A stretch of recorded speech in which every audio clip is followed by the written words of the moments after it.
The dress was blue. Ellie had picked it herself from a rack at the mall 3 weeks earlier, had carried it home in a paper bag, had tried it on twice in her room before deciding it was right.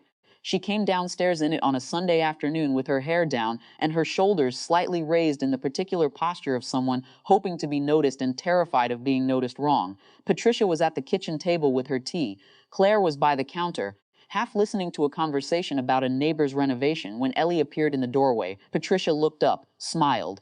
Then her gaze went somewhere slightly past her granddaughter, to some middle distance where a memory lived, and she said warmly, to no one in particular, "Your Aunt Lauren had a dress like that color once. She was always the pretty one." She was already reaching for her mug when she said it. It wasn't aimed, it wasn't intended to land anywhere specific. Patricia had been making that comparison for 40 years with the casual frequency of someone who doesn't know they're doing it, who learned to sort women by appearance so early that it stopped feeling like judgment and started feeling like description.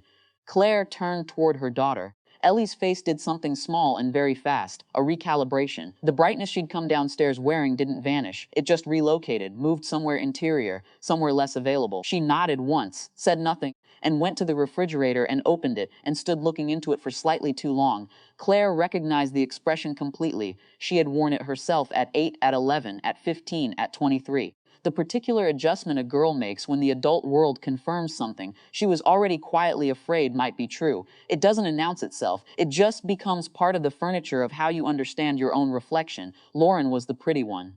Claire had grown up knowing this the way you grow up knowing the layout of a house, not because anyone sat you down and explained it, but because you absorbed it through repeated exposure until it became the floor you stood on. It had not destroyed her. She had a good life, a full one.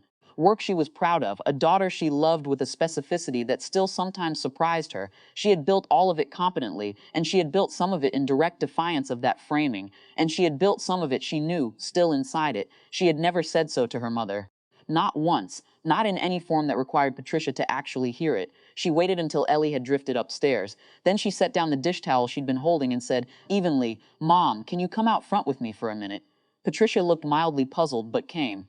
The front door closed behind them. The afternoon was cool. Claire stood on the front step and looked at her mother, a woman in her late 60s who was not malicious, had never been malicious, and had caused a particular kind of damage so consistently and unconsciously that it had simply become the weather of Claire's childhood. She didn't raise her voice. She had learned in 41 years that raised voices gave her mother somewhere to go, to defense, to hurt feelings, to the position of the one who'd been attacked.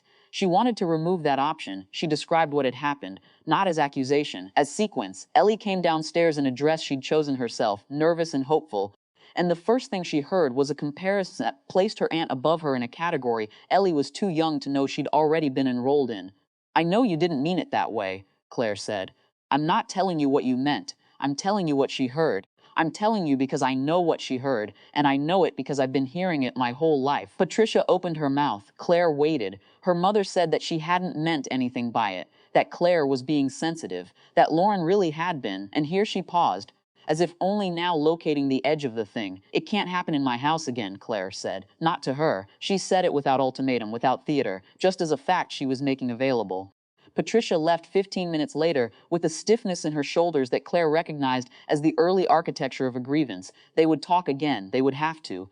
The relationship was too long and too complicated to be ended by one conversation on a front step, and Claire had not wanted to end it. She had wanted to change it. Whether that was possible was not yet clear. She found Ellie in the kitchen, eating crackers and reading something on her phone. She sat down beside her.